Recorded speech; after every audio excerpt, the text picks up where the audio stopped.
Hello class, my name is Michael Goslin, and this week for the Robert F. Sibert Informational Book Medal, I decided to read A Splash of Red, The Life and Art of Horace Pippin, written by Jen Bryant and illustrated by Melissa Sweet.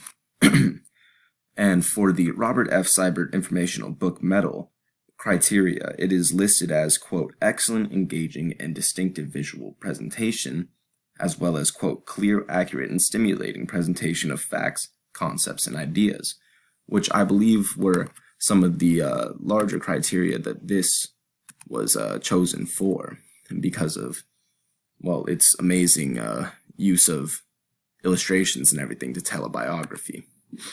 However, aside from the fact that its illustrations are so vivid and unique in its sense, this was the reason I chose it. But the checklist for evaluating informational literature, the source we are told to talk on, does the author explain difficult concepts clearly and simply? I believe so. As you can see right here, Horace was in 8th grade when his father left for good. The family needed money, so Horace quit school and went to work.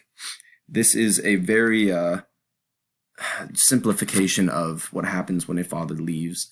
The son oftentimes will feel obligated or even is catapulted into the breadwinning role. So that is a great thing right there. Are the font, letter size, and type large, simple, and easy to read? This I feel is a miss in this book just because of the fact that a lot of children aren't as able to read smaller print, or they won't be able to follow along some of this stuff because of the scattering that occurs during some of the writing. However, I believe this is a really great choice for young readers, just because of the adversity that is shown and how it is triumphed over.